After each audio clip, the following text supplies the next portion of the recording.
Listen, if you're a business owner looking to make more money, let me just tell you, you don't need another webinar. You don't need another challenge. You don't need better prospects. You don't need another free community. What you actually need is just one thing: better communication. See, I've been coaching people all over the world. I've helped people have 6-figure days, 6-figure months, 7-figure years, as I've been doing the same for myself over the last 7 years as a coach and a consultant.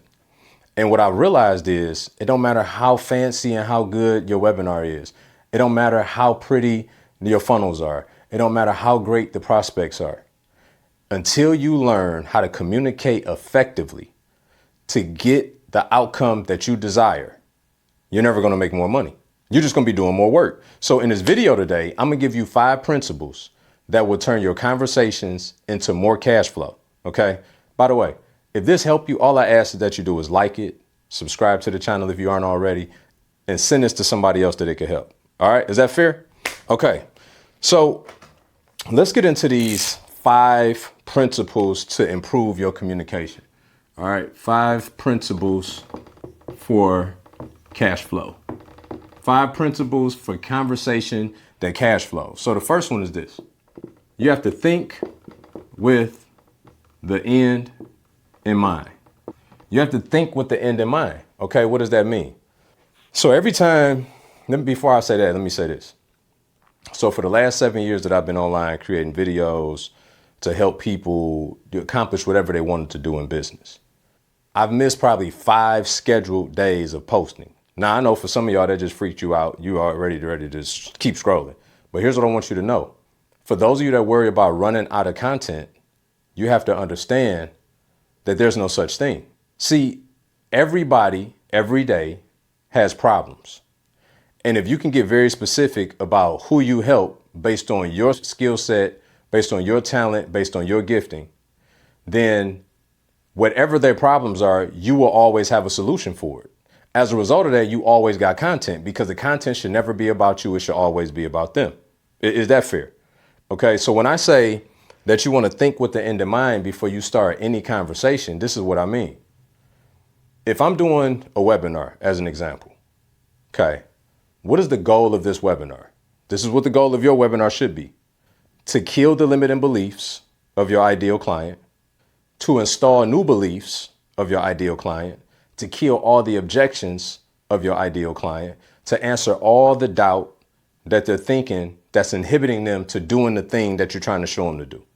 And at the end of that webinar, depending on what your offer is, whether that's to an event, whether that's into a program, whether that's into a course, if you think with the end in mind, then if the goal is to get them to take this next step, then everything that you do prior to that should be eliminating roadblocks that's keeping them from getting there. So let's say you're a consultant that helps e-commerce stores, as an example. And at the end of your offer, you're basically going to do a deep dive with them to help them generate 5 to 10x revenue in their business. Okay. So you have to think about, what are the things that e-commerce store owners already believe to be true? And then you have to think about, within the things that they believe to be true, what are the falsehoods that exist that are keeping them from the real answer that can get them to the next level? If you don't talk to them about the things that they're already thinking about, then you're never going to convert them at the end of the conversation. What most people do is they avoid the obvious things that people already think about, and they only talk to them about the things that they think are important. The problem with that is it's not important. The only thing that's important to them is getting the questions that they have answered in their mind. And for whatever reason, the things that they believe have only gotten them this far. So this is what I mean by you have to install new beliefs. So they may say something along the lines of, I think whatever payment processor is the best payment processor. But you know, as you scale, that payment processor is going to start to give them problems and potentially shut their store down.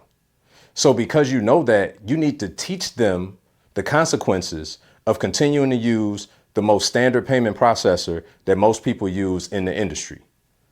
Why? Because you know that at the end of the conversation, when you make your offer, if they think that what they got is already good enough, then why would they ever take your offer? If you have somebody that's a beginner, that don't believe that they can actually get to a point where they're making 6 figures a year, or even more so, get to a point where they're making 6 figures a month. If you know that they potentially thinking that, then you have to then empower them and show them examples of people that have gone from the very position that they sit in to the position that they want to be in. Does that make sense? So when I say think with the end in mind, you have to think of what is my ultimate outcome of the conversation. And then up front, I need to start thinking and speaking to everything that they're thinking about. Y'all with me so far? All right. So number 2, ask yourself, who am I talking to? Ask yourself, who am I talking to? Right? So one of the things that we teach our coaches in consultancy is you want to identify, who do I help? How do I help them? What's their payoff? Who do I help? How do I help them? What's their payoff? Who do I help? How do I help them? What's their payoff? So again, let's just say that you're a realtor as an example. Okay. Who do I help? Well, I help home buyers. Well, that's kind of broad, right? Because the person that's shopping for their first home that make a combined household income of $80,000 a year is a different conversation from somebody that's buying a $500,000 house and they got a combined income of $250,000 a year. So when you say I help buyers get into their dream home, that's too vague of a conversation. So you have to get specific. What does that mean? That means you got to say no to some people so you can say yes to others. If you're talking to everybody, you're talking to nobody, because your solution can't solve everybody's problems. Your best solution should solve the best problem for the best person. So if you say, I'm tired of chasing all of these commissions and I want to move up into a more upper echelon, a more convicted buyer, a more prepared buyer, a more capable buyer, then you probably want to get into that $300,000 to $600,000, upper middle class price point. So then as you start to segment who you're speaking to, now you can think, okay, what are the people that buy homes between $300,000 and $600,000? What are their biggest hangups? Is it the down payment? Maybe. Is it they got another house that they need to sell? You got to start obsessing over their problems, right? So that's how you get very clear on who do I help? Then how do I help them? What's your special process? What makes you different than other buyer agents? What separates you from the masses? What do you do above and beyond for your clients that most don't? Right? So they need to understand that. And then what's their payoff? Well, we get them to the closing table. We do smooth closings. We got in-house lenders that we can recommend. It's not all this red tape. It's a definite thing. So you don't have to feel insecure when you sell your one home that you're going to be stuck without your second one. Does that make sense? So you got to get very clear on who do you help? How do you help them? And then what's their payoff? And you have to articulate that publicly all the time. Okay. Number 3, this is a big one. And by the way, you do not want to miss number 5. This is a big one. Everything in good communication starts with empathy. Everything in good communication starts with empathy. When they know that you care about them, then they care about what you have to say to them. So if you look at your life, for many of us, if we're actually doing the thing that we were designed to do, the thing that we've been gifted to, the thing we've been purposed to do, we probably have had a lot of life experience leading up to us doing whatever in life that should foster real empathy. So when I taught real estate investing for many years, I, as a real estate investor for 20 years, had gone out, had a lot of success, but also had a lot of failure. Lost $500,000, went through all different types of issues with contractors and theft and team issues and all the things that come along with that. So when I started coaching people on that, it was easy for me to talk to them from a place of care and concern because I had legit empathy. I would have been a fool to put myself on some high horse and pedestal as if I didn't have to endure the same things that they are enduring currently. So I'm truly empathetic for their situation. If you go out into the marketplace and you're having conversation with your ideal customer, your ideal prospect, and it always comes from a vein of you serving you and not you serving them, you're going to have a problem. Are you already having that problem? Right? I know it's a tough introspective question, but we got to be honest, because part of the reason why you're not making as much money as you could is because you don't show people true empathy for what they're going through. You know how you get on a sales call or you're in a sales environment And the worst is probably timeshare, right? You didn't want to be there at the thing anyway, but you got to go to the 2 hour thing because that was a part of the package. And so you got to do what you got to do. And while you're there, you're trying to explain to them that one, no, I don't have $30,000 for a timeshare because I never planned on buying one. And I'm only here today because I got this discount on this trip. And so I'm here for the hard bread, sticks, and the fruit. You know what I mean? It's nice. I like it, but I'm not interested in buying. In that conversation, they are so tone deaf to everything that you're telling them. They just keep digging. They keep digging. They keep digging. Then you tell them, look, we're in a place right now. We're sending 2 kids to college. We just not, even if we wanted to, we couldn't because we're not financially in position to. What they do, they keep digging. They keep digging. They keep digging. Is that showing you empathy? Of course not. They're showing you that their own self-interest is more important than what you got going on legitimately in your life. Well, as a result of that, guess what? That's why they talk to 100 people a day and close 10. Because they don't have real empathy. They don't put themselves in the buyer's seat as you are when you're having that conversation. So if you want to make more money, then you simply just need to put yourself in whoever's shoes that you're sitting across from. Now, I want to make one very clear distinction. Empathy is not sympathy. Me having empathy for you is I identify with where you at. I'm not going to dismiss it. I'm going to be courteous about it. But at the very same time, I care about you too much to leave you in that position. Sympathy is I come sit down on the floor, grab some tissue, and I just cry with you. And neither one of us get anything accomplished. So you as a leader, you as a communicator, need to have empathy for people, not sympathy. Right? Sympathy is for grieving. Sympathy is for loss. Sympathy is for things like that. Sympathy is not for the marketplace. Empathy is for the marketplace. Okay? If this is good, just put this is good in the comments. Let me know. Okay, number 4. This is good. Eliminate roadblocks. Okay? Eliminate roadblocks.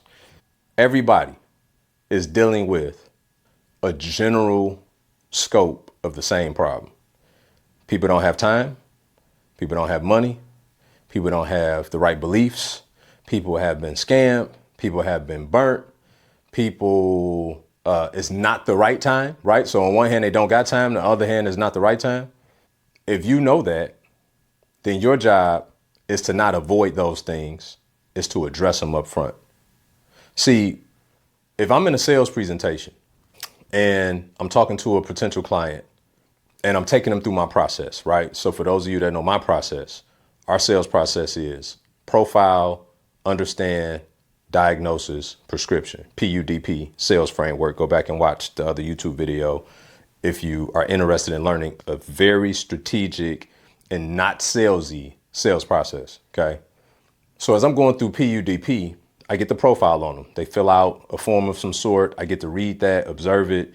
It's just like a nurse will give you triage, right? I get to observe that before I ever sit down with the patient or the prospect.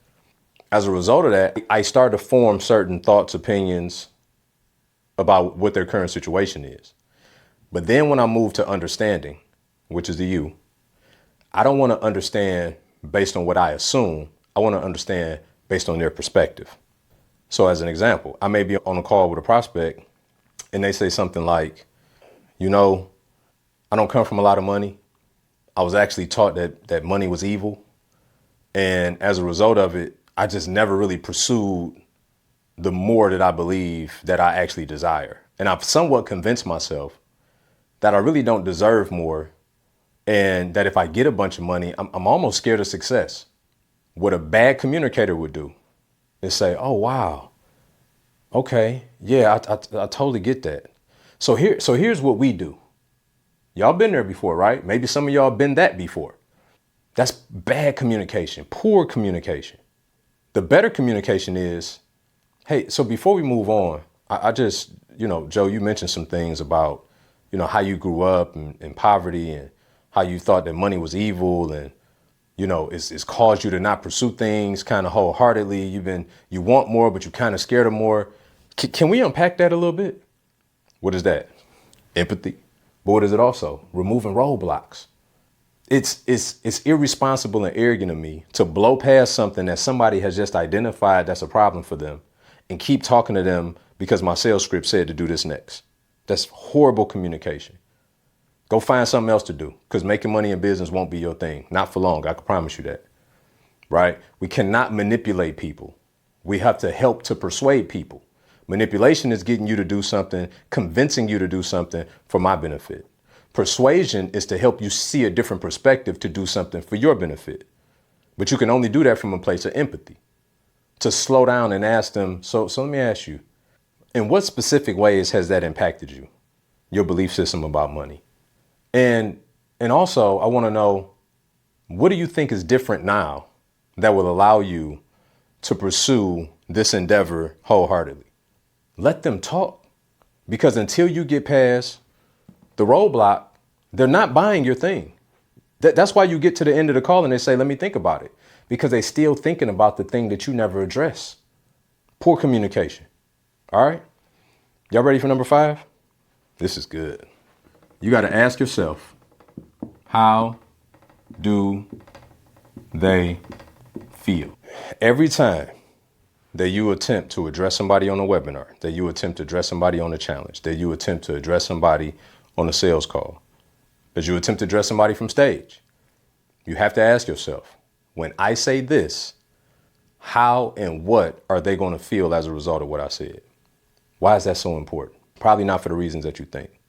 It's important because people only buy things for one reason. One reason. Put in the comments what you think that one reason is. All right, you ready?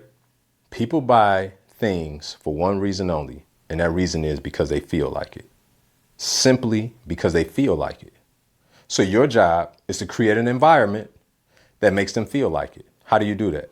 By thinking with the end in mind. By asking yourself, who do I help? By having empathy for that person, from eliminating roadblocks. That's how you create an environment to make them feel like it. And everything that you say on a webinar, from stage, a challenge, it don't matter. You're either creating what's called buyer energy, because you're making them feel like it, or it's having the negative impact. So everything that you say is either causing them to want to buy, or it's causing them to not to want to buy. There is no neutral. Everything that come out of your mouth. So you have to consider, does it feel empowering? When I say this, does it feel encouraging? When I say this, does it feel reinforcing? Y'all picking up what I'm putting down up here? So just let's go back to the starting line. Let's not think that we just need another funnel. We need some dope content. We need some better prospects. No, what we need is better communication. And if after watching this video, that has become clear to you, I ask for 2 things. 1, that you share this with somebody else. And 2, that you let me know in the comments if it helped. I'll see you guys in the next one.